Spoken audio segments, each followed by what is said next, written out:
할렐루야. 네, 이 새벽에 나오신 여러분 위에 우리 주님의 축복과 은혜가 함께하기를 간절히 바랍니다. 시편 85편은 고라 자손의 시로 소개됩니다. 고라와 이런 고라는 하나의 레위 지파의 조상의 이름이지만 그의 자손 가운데 누가 이 시를 기록했을 것이다. 그리고 이 시를 기록한 상황은 바벨론 포로 이후에 돌아와서 이제 그들이 새롭게 그 허물어진 땅을 개간하고 개척할 때, 그래서 스룹바벨 시대나 느헤미야나 스가랴 선지자가 활동하던 시대에 기록된 그런 시로 우리가 읽을 수 있습니다. 자, 이 시의 1절을 보면은 포로에서 돌아온 그런 상황을 우리에게 전해주죠. 자, 1절을 다시 한번 읽어보십니다. 1절입니다. 시작. 여호와여, 주께서 주의 땅에 은혜를 베푸사 야곱의 포로된 자들이 돌아오게 하셨으며. 그러니까 분명히 포로 가운데 있었다. 그러니까 이건 누가 생각해도 바벨론 포로로 70년 80년을 있다가 돌아온 이후의 이야기구나 하는 걸 느낄 수가 있죠. 주의 땅에 은혜를 베푸사, 그 범죄했던 죄악으로 우상 숭배로 가득 차서 하나님이 진노로 그들을 심판하시고 바벨론을 통해서 그들을 이국 땅으로 옮겨가게 하신 그런 하나님께서 다시 그 예루살렘 땅에 은혜를 베푸셨다. 그리고 포로된 야곱의 후손들이 돌아오게 하셨다는 겁니다. 그래서 1절, 2절, 3절은 하나님이 포로 가운데 그들을 구원하신 그 은혜에 감사하는, 회고하는 내용으로 되어 있죠. 자, 우리 2절을 또 읽어볼까요? 2절입니다. 시작. 주의 백성의 죄악을 사하시고 그들의 모든 죄를 덮으셨나이다. 셀라. 그래서 이 백성의 죄악을 사하셨다. 뭐예요? 이들의 죄가 너무 컸다는 거예요. 우상숭배의 죄악이. 하나님을 떠나고 하나님을 등지고 공의를 어지럽히고 불의를 일삼으며 그들이 우상 숭배에 앞장섰던 그들의 죄악을 하나님이 사하셨다는, 그들의 죄를 덮어주셨다는 거예요. 그렇기 때문에 우리가 포로에서 돌아올 수 있었던 것입니다. 그래서 계속해서 그는 하나님이 베푸신 은혜를 간증하죠. 3절도 같은 얘기입니다. 3절 같이 읽죠. 시작. 주의 모든 분노를 거두시며 주의 진노를, 아멘, 그렇습니다. 분노를 거두셨다. 분노를 다시 하나님이 거둬들이셨고 주의 진노를 돌이키셨다. 회복시키셨다는 거죠. 그래서 이제 과거에 베푸신 은혜에 대해서 먼저 감사하는 내용이 1, 2, 3절에 소개됩니다. 자, 그들이 포로에서 돌아왔어요. 그 포로에 돌아오게 하신 분은 우리 주님이시고 하나님이시에요. 너무 감사해요. 그런데 문제는 지금 현실이에요. 포로에서 돌아왔을 때 예루살렘은 다 황폐되어 있고 유대 땅은 풀로 가득 차 있었어요. 사람이 살 수 있는 곳이 아니에요. 물론 거기 남아있던 사람들이 있었지만 뭐 그들이 뭐 대단한 일을 해놨겠어요. 그런데 이제 그 가운데 그들 하루하루의 삶이 고통 가운데 이어집니다. 그래서 하나님께서 아직도 우리에게 분노를 가지고 계시는구나. 우리의 분노를 거둬달라고. 언제까지 진노하시겠습니까? 다시 우리를 살려주셔서 정말 우리가 기쁨 가운데 이 땅을 개간해 나갈 수 있도록 도와달라는 그런 탄원시고 간절한 염원이 담긴 그런 기도가 소개됩니다. 4절부터 거의 마지막 절까지는 이 시인의 간절한 고백이 나오고 이제 그런 기도 가운데 하나님이 응답하신다는 확신이 밀려오게 되고, 그리고 그는 더 나아가서 지금 이 땅의 회복만이 아니라 장차 메시아가 오셔서 이루실 그 영광된 나라를 바라보면서 그런 기뻐하는 것으로 이 시는 맞춰지고 있습니다. 자, 우리 4절 5절 말씀에 4절 5절을 이어서 읽어봅니다. 시작. 우리 구원의 하나님이여 우리를 돌이키시고 우리에게 향하신 주의 분노를 거두소서. 주께서 우리에게 영원히 노하시며 대대에 진노하시겠나이까. 이제 포로에서 돌아와서 이미 구원받았지만 그러나 구원받은 그 현실이 아직도 참혹해. 그러니까 하나님이 아직도 우리에게 완전히 회복시켜 주신 것이 아니야. 그래서 우리를 회복시켜 주시고 우리를 돌이키시고, 이제 이런 의미는 이스라엘 백성에 대한 하나님의 실망을 다시 돌이켜 달라는 그런 의미도 되지만, 이 백성 가운데 아직도 하나님께 온전히 돌아오지 못한 자들이 있습니다. 그들을 돌이켜 달라. 이 바벨론 포로에서 돌아왔지만 이 백성들이 아직도 완전히 하나님을 신뢰하고 하나님만 전적으로 의지하지를 못해. 그 마음은 아직도 거칠어. 꼭 거칠은 돌처럼, 자갈밭처럼, 아직도 그 마음이 완전히 열려 있지 않아요. 그들의 마음을 주님께 완전히 돌이켜 달라고. 그리고 주님께서도 우리를 향하신 그 분노를 이제 걷어달라고. 그는 그렇게 이 참혹한 현실 가운데서 완전한 회복을 위해서 기도하는 거죠. 5절, 주께서 우리에게 영원히 노하시며 대대에 진노하시겠나이까. 언제까지 그 마음을 아직도 풀지 못하시고, 이제 그런 의미는 시적인 표현이니까 하나님이 삐져가지고 마음을 풀지 않는다는 그런 의미가 아니라, 지금 우리가 살아가는 현실이 너무 참혹하다. 왜? 이게 하루아침에 회복이 되겠어요? 70년 80년 동안 사람이 살지 않던 땅에 와서 모든 것을 새로 세워야 되는데 그게 어디 쉽겠어요? 성이 무너지고 성전도 화폐되어지고, 이제 그들은 성전도 세워야 되고 성도 쌓아야 되고 할 일이 한두 가지가 아니야. 이제 그러니까 하나님이 더 빨리 자비와 은총을 좀 베풀어서 우리를 회복시켜 달라는, 그래서 우리가 좀 기쁨 가운데 살도록 하나님 좀 도와달라는 그런 탄원시예요. 7절을 읽어보죠. 7절입니다. 시작. 여호와여, 주의 인자하심을 우리에게 보이시며 주의 구원을 우리에게 주소서. 주의 인자하심을 우리에게 보이시며, 그것은 하나님의 크고 불변하시는 사랑을 우리에게 보여주십시오. 그래서 아닙니다. 6절이죠. 6절 읽었죠? 7절 읽었죠. 원래 6절 읽어야 되는데 건너뛰었네. 주께서 우리를 다시 살리사, 이미 구원받았지만은 그들은 다시 회복되어야 될 백성이에요. 주의 백성이 주를 기뻐하도록 하지 아니하시겠나이까. 그래서 이 백성이 정말 하나님을 찬양하고 기뻐하고 너무 이렇게 행복한 그런 삶을 좀 하나님 허락하시면 안 되겠습니까? 그런 고백이죠. 7절까지 같은 얘기입니다. 아까 말씀드린 것처럼 불변하시는 그 사랑을 우리에게 좀 보여주셔서 우리의 구원을 우리가 좀 느낄 수 있도록, 바벨론에서 구원받아 돌아왔지만 이 땅에서도 또 구원받아야 될 일이 있다는 거예요. 여러분, 우리는 처음 예수 믿을 때 예수 믿고 내 죄가 용서받고 내가 하나님의 자녀 되었어요. 이제 구원받았으니까 나는 평생 이제 천국입니까? 그렇지 않습니다. 구원받은 백성들도 그 하루하루의 삶 속에 날마다 구원을 경험해야 돼. 왜? 내가 살아가는 삶에는 시험이 있고 올무가 있고 재난이 있고 아픔이 있고 질병이 있고, 그렇죠? 낙심이 있어요. 그러니까 매일매일의 삶 속에서 하나님이 또 우리를 건져내지 아니하시면, 또 하나님이 우리를 돕지 않으시면 구원받은 난데 살아가는 삶은 지옥이야. 그러니까 구원은 받았는데 지옥에 살아가는 사람이 얼마나 많아요. 그래서 나중에 회의가 생겨. 내가 진짜 구원받았나? 응? 예수님이 내게 은혜를 베푸신 게 맞아? 성령님이 나와 함께 하시는 거야? 왜 삶은 이렇게 짜증나? 왜 삶은 이렇게 힘들어? 그런 걸 많이 느끼잖아요. 그래가지고 구원받았다고 간증도 하고 그러는데 얼마 후에 보면 교회도 안 나와. 그냥 구원이 어디 있느냐고 그러면서. 그러니까 구원받은 백성들에게도 완전히 천국의 고속도로가 펼쳐진 게 아니라 오늘의 현실은 역시 또 힘들고 어려워. 그러니까 어떻게 해야 돼요? 시간 주님을 의지하지 않고서는 살 수가 없는 거야. 이길 수가 없는, 패배할 수밖에 없는 거야. 그래서 우리는 매일매일 주님의 날마다의 구원을 경험하면서 그걸 간증하며 살아가야 돼. 그러니까 이 땅에서의 삶은 아직도 광야의 삶이에요. 이스라엘 백성이 애굽에서 나왔어요. 10가지 재앙으로 하나님이 그들을 자유케 하셨어. 이제 홍해를 건넜어. 이제는 완전 자유야. 애굽인들이 못 쫓아와. 이제는 홍해를 넘실거리니 다 거기서 빠져 죽었고, 그러면 완전한 행복입니까? 행복이 아니에요. 광야에 들어오자마자 그들이 첫 번째가 뭐예요? 목말라 죽겠다는 거예요. 그러니까 마세라는 곳에서 또 쓴물을 단물로 바꿔주시죠. 그럼 해결됐습니까?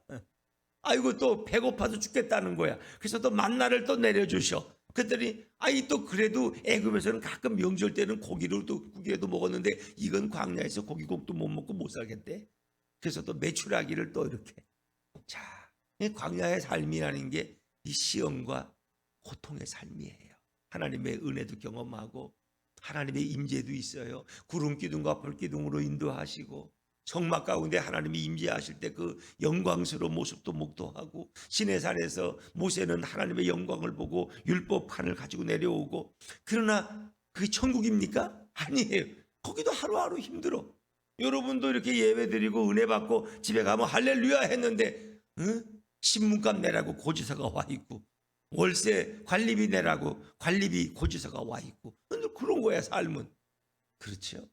그러니까 어찌 보면 이 광야의 삶 속에서도 매일매일 우리는 구원을 경험해야 돼. 그래서 마지막 요단강을 건너서 어디 들어갈 때까지? 가나안 땅에 들어갈 때까지. 가나안에 들어갈 때까지. 가나안은 이제 천국을 예표하는 거예요.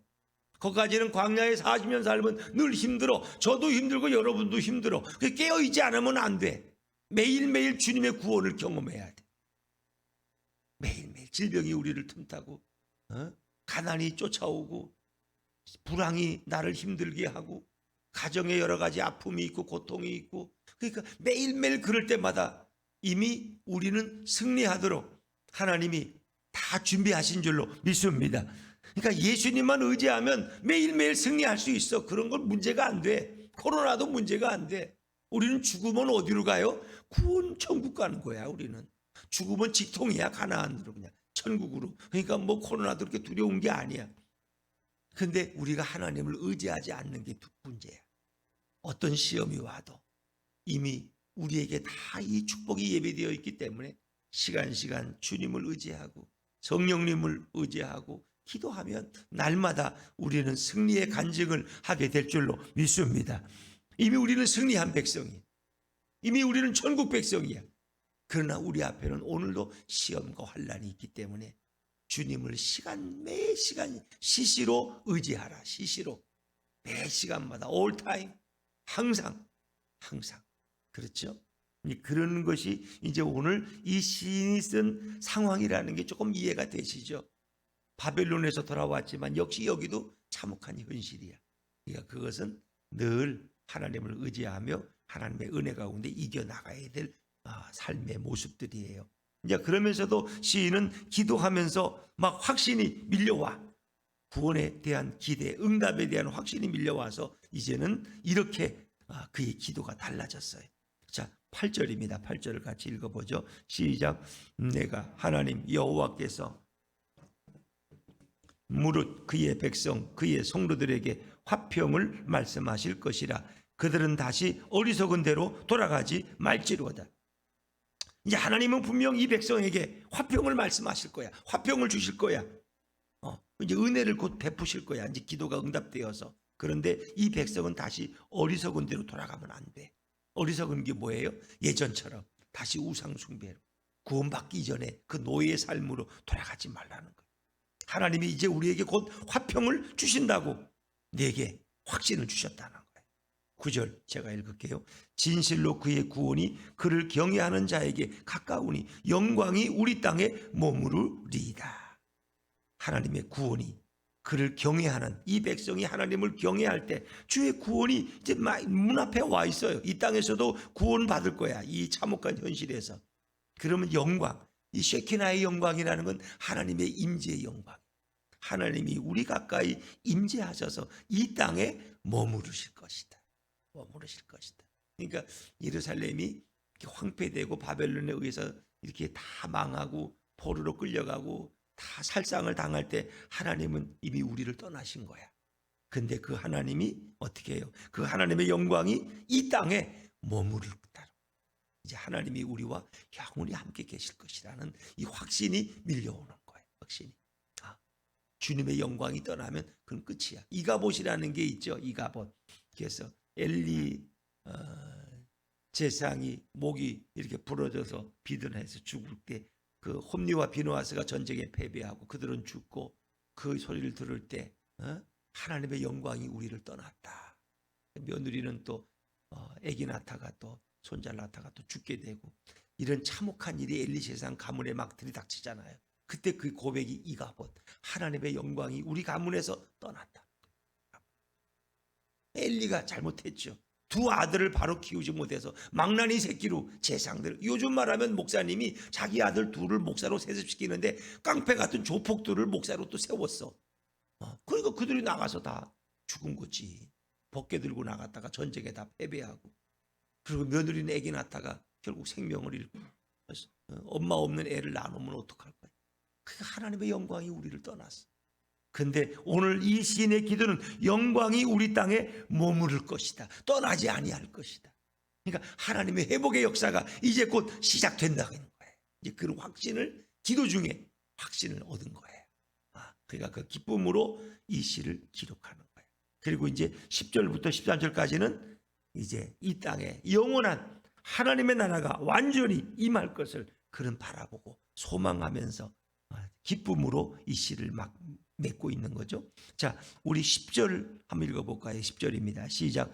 인애와 진리가 같이 만나고 의와 화평이 서로 입맞추었으며. 인애와 진리, 의와 화평은 다 하나님의 속성입니다. 하나님의 속성. 하나님은 의로우, 사랑이, 인애, 긍휼과 사랑이, 진리, 하나님은 진실하시고, 의, 하나님은 공의로우시고, 화평, 하나님은 평화를 우리에게 주시는 화평의 하나님. 그분이 임하면 우리가 화평이 주어지는 거죠. 근데 이제 시적인 표현이니까 이해하셔야 돼. 인애와 진리가 같이 만난다.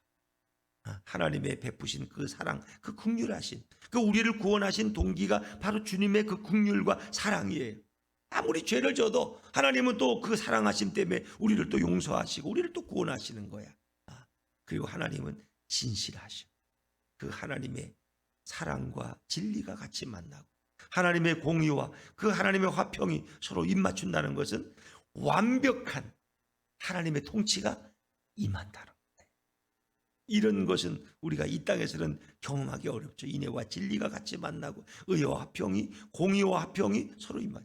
공의로운데 화평이 없다, 그러면 안 되는 거예요. 공의로운 곳에 바로 화평이, 평화가 임하는 거예요. 그러니까 그 모든 것이 완벽하게 짝이 맞는 그런 나라, 하나님의 통치와 하나님의 임재가 있는 그런 완벽한 나라가 이루어질 것을 그는 보고 있는 거예요. 11절에 진리는 땅에서 솟아나고 의는 하늘에서 구보하다. 백성들은 진실함으로 살아가고 하나님은 공의로 하늘에서 축복을 내리셔서 이거 완벽한 하나님 나라의 모습을 우리에게 보여주는 거예요. 이렇게 이 모든 것이 완벽하게 이루어지는 것은 이 땅에서는 어찌 보면 불가능해. 그래서 이것은 하나님의 통치가 임할 때, 완벽한 천국이 임할 때 우리가 경험될 수 있는 그 메시아의 나라를 시인은 이미 믿음의 눈으로 보고 있고 기뻐하고 있는 거예요. 12절, 여호와께서 그때는 좋은 것을 주시리니 우리 땅이 그 산물을 내리로다. 지금 이렇게 열매도 없고 농사도 안 되고 개판이야. 그리고 이 땅에는 아직도 불의와 이 우상 숭배가 아직 쓴 나물들이 남아 있어. 근데 그때는 하나님이 우리에게 큰 은혜를 베푸시고 이 땅이 아름다운 열매들을 풍성하게 맺을 것이다. 그것이 메시아가 오셔서 이루실 그 아름다운 하나님의 나라를 미리 그가 보고 노래하고 있는 거예요. 13절, 의가 주의 앞에 앞서가며 주의 길을 닦으리로다. 공의의 하나님께서 우리를 인도하시니까 우리가 그의 길을 따라서 나아가는. 그래서 예수님은 뭐예요? 나는 길이요 진리요 생명이니 나로 말미암지 않고는 아버지께로 올 자가 없다. 메시아이신 예수님을 통해서 완벽한 하나님의 나라가 임하고 우리는 그것을 맛보게 될 것이다. 그러나 지금 시인이 기록하고 있는 이 상황은 너무나 참혹한 현실이라. 그러나 우리는 그 나라를 반드시 이룰 것을, 그 나라가 임할 것을 바라보면서 오늘도 용기와 찬양과 확신 가운데 뜨거운 마음으로 회복되어지는 것입니다. 그것이 우리가 구원받은 백성들의 삶이에요. 그러니까 우리는 예수 믿으면, 구원받으면, 예수 믿고 구원받으면 돈이 아쉬울 때도 없고 매일 건강하고 병도 안 오고 모든 게 다 행복하고 가슴 아픈 일은 요만큼도 없고 그런 게 아니라 우리는 그것을 주님을 의지함으로 예수님을 내 인생의 주인으로 모셔드리고 그분을 내 직장의 왕으로 모셔드리고 그분과 동행함으로써 이 모든 시련과 재난과 시험을 능히 이기고 주께 영광을 돌릴 줄로 믿습니다. 그러니까 여기서 넘어지지 말라는 거예요. 여기서 시험 들어서 예수 믿어봐야 별 것도 아니래. 뭐 구원 받아봤자 뭐 맨날 어려움만 생기고 이렇게 하지 말라는. 그때마다 더 하나님을 의지하고 더 주님을 바라보면 반드시 승리케 할 줄로 믿습니다. 그래서 우리의 싸움은 이겨놓고 싸우는 거야. 패배가 없어 우리한테는. 왜? 예수님이 이미 승리하셨기 때문에. 그분이 사망의 권세를 깨뜨리고 부활하셔서 우리에게 영원한 승리를 주셨기 때문에 우리는 어떤 싸움에도 사단과 마귀에게 승리할 줄로 믿습니다. 우리에겐 패배가 없어요. 그러나 문제는 우리의 낙심이야. 우리가 절망하면 안 돼. 패배주의자가 되면 안 돼. 승리하신 주님을 바라보고 오늘도 예수님을 의지하고 예수님 손붙들고 동행하면 날마다 여러분의 삶에 모든 인생이 회복되어지고 승리의 간증들이 넘칠 줄로 믿습니다. 그래서 이 시는 마지막 희망으로 끝나는 거예요. 확신과 희망으로 메시아의 통치를 바라보면서 오늘도 하나님이 우리에게 영원한 영광으로 임재하실 것을 바라보면서 그는 기뻐하고 있는 것입니다. 오늘 이 축복이 저와 여러분에게도 넘칠 수 있기를 주의 이름으로 축원합니다.